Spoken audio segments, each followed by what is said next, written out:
ನಮಸ್ಕಾರ. ಉನ್ನತ ಶಿಕ್ಷಣ ಇಲಾಖೆಯಿಂದ ಒಂದು ವಿನೂತನವಾದಂಥ ಶೈಕ್ಷಣಿಕ ಸಮ್ಮೇಳನವನ್ನು ಮೇ 15 ಮತ್ತು 14ನೇ ತಾರೀಕು ಆಯೋಜಿಸಲಾಗಿದೆ.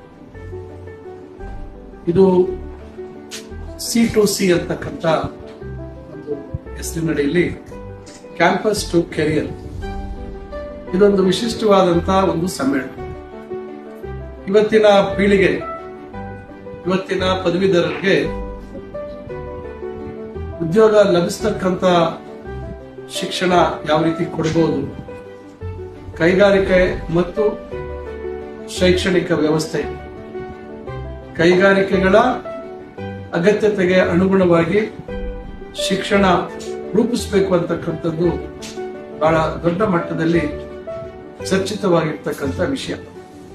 ಈ ವಿಷಯವಾಗಿ ಇಡೀ ದೇಶದಲ್ಲಿ ಪ್ರಪ್ರಥಮ ಬಾರಿ ಉನ್ನತ ಶಿಕ್ಷಣ ಇಲಾಖೆ, ವೈದ್ಯಕೀಯ ಶಿಕ್ಷಣ ಇಲಾಖೆ, ಮಾಹಿತಿ ಮತ್ತು ತಂತ್ರಜ್ಞಾನ ಇಲಾಖೆ, ಕೈಗಾರಿಕೆ ಇಲಾಖೆ ಮತ್ತು ಕೌಶಲ್ಯಾಭಿವೃದ್ಧಿ ಇಲಾಖೆ ಇವರೆಲ್ಲರ ಜೊತೆಯಲ್ಲಿ ಮತ್ತು ಕೃಷಿ ಇಲಾಖೆ ಇವರೆಲ್ಲರನ್ನ ಒಳಗೊಂಡಂತೆ ಒಂದು ಶೈಕ್ಷಣಿಕ ಸಮ್ಮೇಳನ, ಕೈಗಾರಿಕಾ